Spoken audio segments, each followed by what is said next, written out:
ഗ്രാമിക ന്യൂസിലേക്ക് സ്വാഗതം. പുരോഗമന കലാസാഹിത്യ സംഘം കണ്ണൂർ ജില്ലാ കമ്മിറ്റി അംഗവും ചലച്ചിത്ര നിരൂപകനുമായിരുന്ന ഒ.പി. രാജ്മോഹന്റെ പേരിൽ രൂപീകരിച്ച film society June 10 Thalassery Liberty പാരഡൈസിൽ വൈകിട്ട് 5 പ്രശസ്ത ചെറുകഥാകൃത്ത് ടി പത്മനാഭൻ ഉദ്ഘാടനം ചെയ്യും. സംവിധായകൻ സുഷ്മേഷ് ചടങ്ങിൽ വിശിഷ്ടാതിഥിയായി സംബന്ധിക്കും. ഉദ്ഘാടന ചടങ്ങിന് ശേഷം ടി പത്മനാഭന്റെ ജീവിതത്തെ ആസ്പദമാക്കി സുഷ്മേഷ് ചന്ദ്രോത്ത് സംവിധാനം ചെയ്ത നളിനകാന്തി സിനിമാ പ്രദർശനവും നടക്കുമെന്ന് സംഘാടകർ തലശ്ശേരിയിൽ വാർത്താസമ്മേളനത്തിൽ അറിയിച്ചു. ഉഗാസയുടെ നേതൃത്വത്തിൽ ഒ.പി. Rajmohan film society, O P. രാജ്മോഹനെ പരിചയപ്പെടുത്തേണ്ട ആവശ്യമില്ല. കറണ്ട് ബുക്സിൻ്റെ മാനേജറായിരുന്നു. പുരോഗമന കലാസാഹിത്യ സംഘത്തിൻ്റെ ജില്ലാ കമ്മിറ്റി അംഗമായിരുന്നു.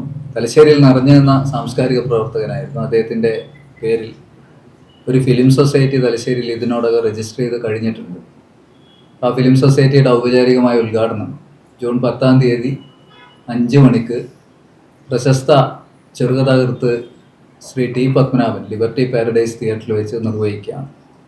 അന്നേ ദിവസം തന്നെ അദ്ദേഹത്തിൻ്റെ ടി പത്മനാഭൻ്റെ ജീവിതത്തെ ആസ്പദമാക്കിക്കൊണ്ടുള്ള നളിനകാന്തി എന്ന് പറയുന്ന പ്രശസ്ത കഥാകൃത്തും നോവലിസ്റ്റുമായ സുഷ്മേഷ് ചന്ദ്രോത്ത് സംവിധാനം ചെയ്ത സിനിമയുടെ പ്രദർശനവും ഉണ്ടാവും.